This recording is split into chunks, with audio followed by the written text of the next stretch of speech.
Hello, Raise You 5. Coming in, alerting everybody. Wake up, wake up, wake up. It's time, it's time, it's time. Time for Raise You 5, baby. Even though it don't be 5 minutes, okay? I get it, but you know what I'm saying is what it is. I got a lot to share, and I'm going to give it to you for free. So, you're going to take that, right? I know. I love you. You love me. That's the way it works. That's the way it works.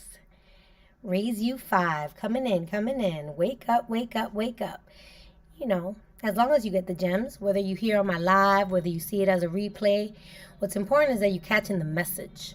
That you're catching the message out here, right? Because this is what I'm out here to do, to awaken people to their power. That is my purpose. All right, so we are here. Welcome, Phoenixes. We are here at the end of January, already the first month of the year, and so wherever you are at, some people are just settling in, rolling into it like, okay, this is another year. What do I want? Thinking about it in this month. Other people come in ready to go, ready, set, go, right? They have a plan. They've, organized themselves. Wherever you're at, one thing that I know that this topic is definitely useful and beneficial to everyone, no matter where you are. And today what I want to talk about is, how to release and clear energy, how to regularly keep and maintain your energy field. And that's what I want to talk about today, right? So basically, we're talking about everything is energy. Absolutely everything is energy. Right? All of our interactions are an exchange of energy. We are made up of energy, and everything around us is energy that comes to us. Have you ever been in a room and somebody in a bad mood enters and like everything shifts? You start to feel it. You start to feel off. You could have been having a chat with friends and that dies off all of a sudden. Everybody kind of just withdraws a little bit. Well, yeah, that's what it's about. You may get annoyed, you start getting irritated, paying attention to that energy, how energy impacts us is very important. And learning how to control and manage it and even manipulate it is really like a key source code, okay? Key source code on your day-to-day and how to maintain you vibrating high. Okay, we are far too busy day to day on our day to day to really pay attention to what we're feeling. This is why it's important to have some sort of system where you're regularly kind of cleansing yourself, right? Where you're checking your energy and you're readjusting, right? And a lot of times we go on for a long time with like things out of whack, our chakras or energy sources out of whack.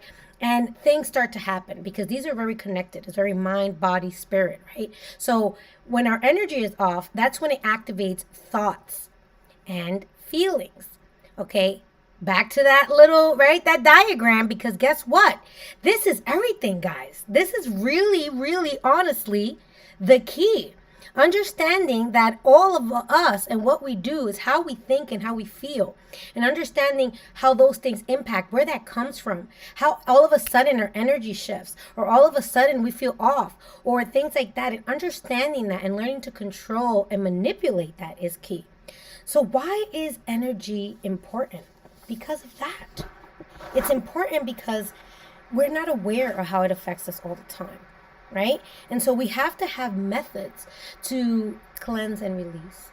Release the things that are negative, recharge with the positive, and set our mindset in an energetic frequency, right?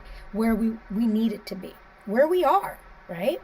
Because we also don't want to push ourselves more than we can go. We just can't. We have to deal. That's when blockages come in, right? And we talked about that last week.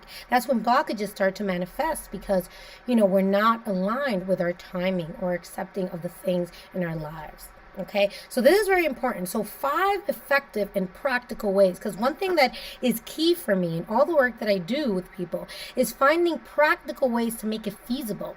Because if we make it we already feel like it's this complicated, big thing, right? And when we do it like that, we have this adversity to it, and we really don't think about how we should be breaking this down. But when we really break it down and make it very feasible for us, then it becomes sustainable.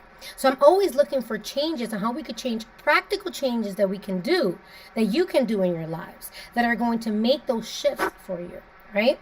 That it doesn't feel too cumbersome, and you can easily fit into your life and start to reprogram your style.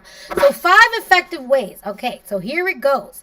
The first is that you start with your external environment. Okay, again, what we're around, how we feel, it matters. So you want to start with your environment, your home, your office space, your car, if you're in a car, right? Your clothes, all everything that's external, our personal style.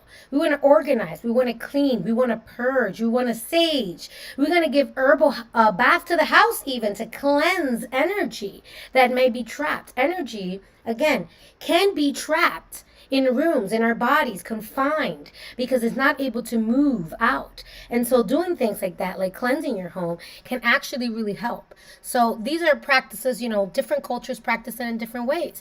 But doing things in your home, like feng shui, for instance, right? Modes like that. But having ways that energy is flowing correctly and positively through your home is really important. So you want to do that. Mentally, you want to stop engaging in thoughts that do not serve you. I want you to understand that. Stop engaging in thoughts that do not serve you. If it is in the past, there is nothing you can do about it. The only thing we can do from the past is take the lessons that we can learn from it and then use that to move forward on how we want to moving forward. Okay? And you have to understand that. The past, it's a rearview mirror and you aren't able to be present.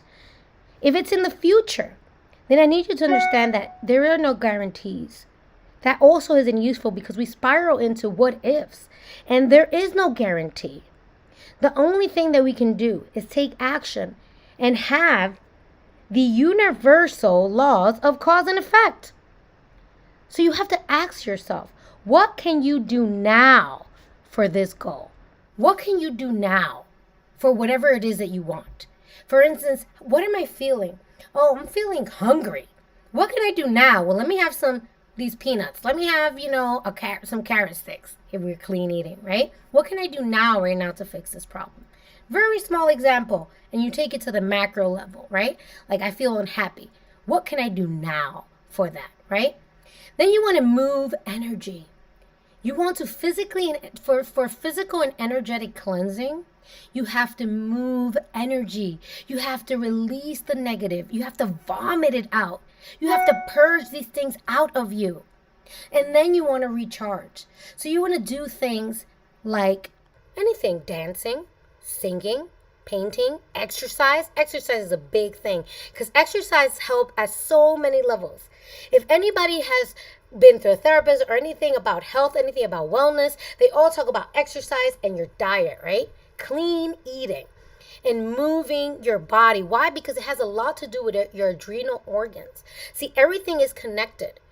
What you feel, how you think activates different receptors in your body, and different systems are activated. When we're stressed, it activates the fight and flight, and a lot of our system breaks down. A lot of our system shuts off because it's for survival only. So a lot of it shuts off. And that is why when we are in a cycle of anxiety, feeling that all the time, our system is constantly on emergency survival mode, which things start breaking down because all of our system is not fully activated during that time. And that's what happens. That's why we also manifest somatically our anxiety a lot of times because it's all very connected. So for physically and energetic to cleanse and release, you can do these things. You can do also monthly herbal baths, with herbs that really help cleanse your energy and your vibration and your frequency. You can do crystal healing, sound, Reiki, right?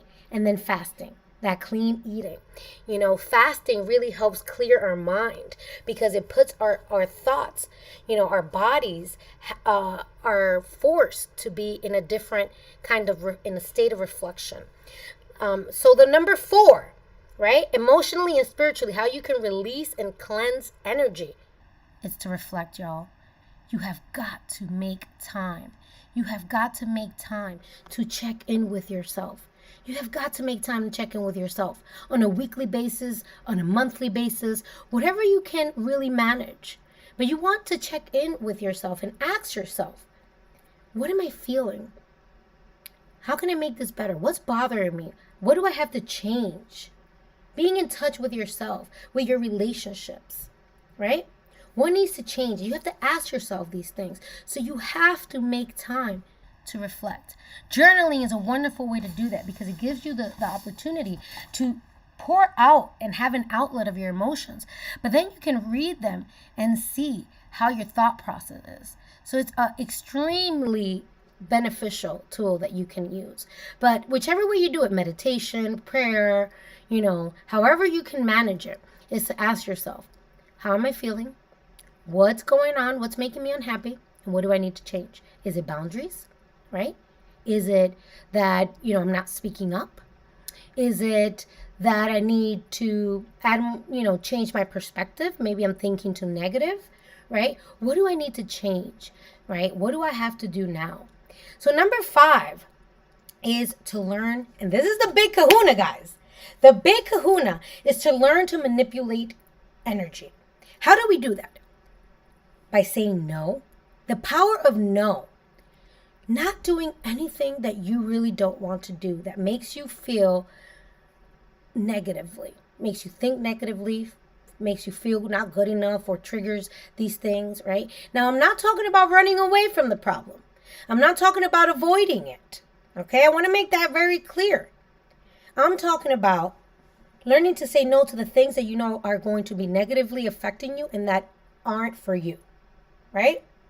Like, if you're feeling some type of way, you're angry, you're sad, you're this, then maybe going out to that event maybe is not the best thing, right? Doesn't mean you lock yourself in, though. I want to make that clear, right? Make that clear. Learning to shield your energy. I work with learning to build a shield for your energy to protect your energetic fields from energies that are not yours, so they're not intruding in your life. But the other things you could do is really learn how to distinguish when it's your energy and it's the energy of others, right? Like that example, somebody walking into the room and why all of a sudden you're feeling weird. Is that you or is that them? Learning to distinguish that. Learning to shift your thoughts. That you have the power to direct your thoughts. If you are thinking about something that's hurting you, that's negative, you're condemning yourself, you're being hard on yourself, you're thinking about regrets, that doesn't serve you. Shift your thought. What can you do now? What can you take from that? And what can you do now? Right? Name all the good things that you've done, all the positive that you did in that scenario, all the wins, right? Shift your thoughts. You have the power to direct your thoughts to where they go. Use it. Learn to harness your energy, to harness and project your energy as well. And that happens through intention. If you've ever been in a classroom, for say, if you're intentfully looking at the professor, guess what? They're going to look back. Or if you are looking at someone from afar and they just all of a sudden look. Or what you're feeling, you feel like somebody's looking at you and you look and they're looking. That is harnessing your intention and projecting it. And we have the power to do that with our energy. We can really project our energy, okay? And so learning to do that. And then, of course, learning the tools that you can use to balance yourself. Things like crystal healings, using amulets to ward off energy or bring in good flow, using mantras, the power of reflection, of understanding, of awareness, right? To shift energy, and the power of intention, which is to harness that power. Okay, so those are the 5 ways that are effective and practical that you can release and cleanse energy regularly. Number 1, start with your external environment. Clear everything out. Purge. Organize. Mentally, stop engaging in thoughts that do not serve you. Learn to direct your thoughts physically and energetically. Number 3 is to move energy. Emotionally and spiritually. Number 4 is to reflect. Always make time to reflect. And number 5 is to learn to manipulate energy, to say no, to distinguish your energy from others, where it starts and where it ends, and not to accept energy that is not yours and does not serve you, so it doesn't throw you off keel. Okay, so I want you to understand energy is ever flowing, and where your attention goes is where that energy flows. So if you're focusing on the negative, that is what you're bringing into, and that's what you're focusing, that's what your reality is going to be, is the negative, and what you're going to continue calling towards you is negative. Energy can be either negative or positive, but either way, it affects your vibration. So you want to be very mindful on what that energy is. Is it negative? Is it positive? And you have the power to direct it. So although it's invisible, we are constantly vibrating. Okay, constantly putting out energy, this exchange of energy, and we have to learn how to control it. In my work, I really approach mental health and wellness from a holistic framework and of mind, body, and spirit. There is a natural connection to all of it. Again, how we think, how we feel, what we do. And a lot of it, moving energy is a big part of my work. And that includes moving the energy of trauma, moving the energy of depression, moving the energy of grief, of confusion, of lack of trust, of lack of confidence, moving this energy through the body as well as cognitively, right? On how you think about it, your perspective, your perception, your interpretation, how you respond to it. It is my gift to give you the tools to manage and maintain your energies, okay? So really, guys, check out my services. Don't waste another minute. It's really hard to see the picture when we're in it. It's really difficult to understand what goes on and how to connect the dots. But that is what I'm here to help you do. That is my mission. That is my purpose, to awaken you, to help you do that. Use all my expertise, use all my knowledge, right? Which I have dedicated my life so far to really understanding and learning. And I do it pretty well. I do have to say so myself. Check out testimonials. I have, definitely lots of clients that, many clients that have found so much value in a lot of the work and thank me all the time. And it fills me. It thank me, appreciate me because of the changes that I've been able to do in their lives, the impact I've been able to, make in their lives and teaching them.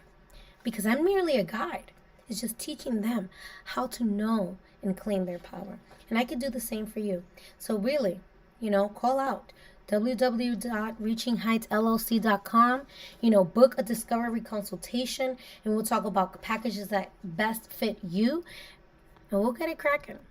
All right. So thank you. Raise You 5. Here we are. And thank you for joining me. And I hope, as always, that this was helpful. It is my highest hopes that you find value in this information, this gift that I give to you, and that it propels you towards, your highest self and your highest potential. Namaste. All right. Lydia Nama here.